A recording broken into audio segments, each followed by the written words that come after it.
Sinadya ba talaga namin na magdikit sila? At ginusto ba talaga namin na masaktan sila? Ito kasing nakaraan nag-comments nga si Ate Kise. Kaya naman matagal-tagal din talaga siyang hindi nasali sa vlog. Dahil kapag pinakawalan natin to, ay Diyos ko, magkakagulo na naman. Ito nga si Doso, kahit anong pilit niya, hindi talaga namin pinapalabas si Ate Kise. Kasi nga grabe na talaga sila mag-away. At ayaw na nga sana namin siya mag-baby. At eto na nga yung araw na yun na sobrang kalmado na silang lahat. Kaya naman naisipan namin na ilabas na nga si Kise. Kasi pagtingin ko nga sa diaper niya, wala na siyang men.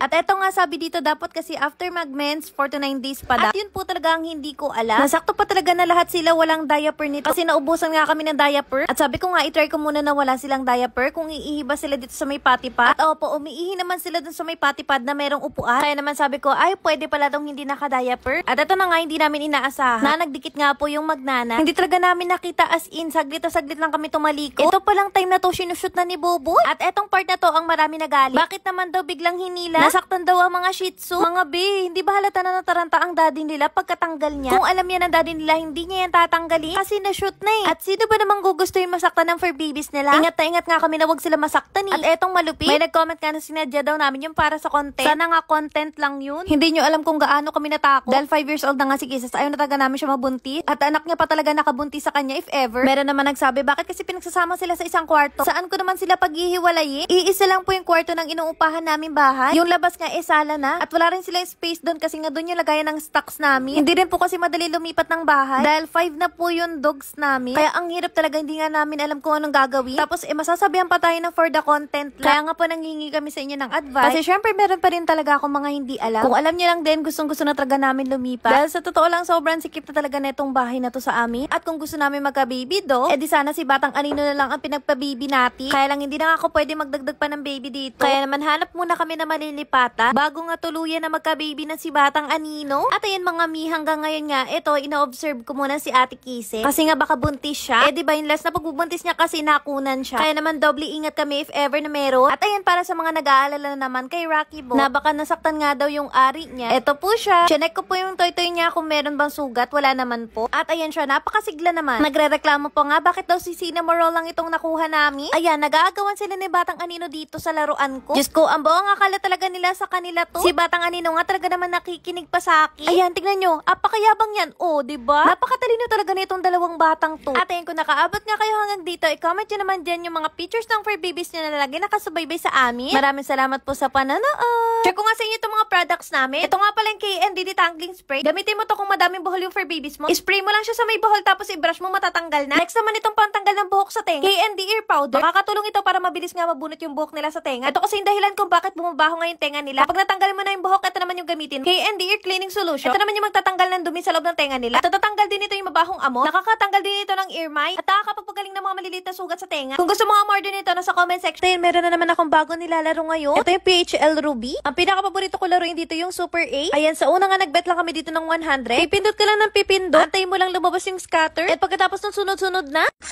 Ah! Uy! Kami! Oh! Tuloy-tuloy! Tama! Tama! Ayaw! Grabe! Oh! Ilan na? 6,000! Tangin na! Sunod naman na binet ko 200 Kung gusto nyo din maglaro nito, ilalagay ko sa comment section. Ba? Uy! Uy! Ah! Ang laki!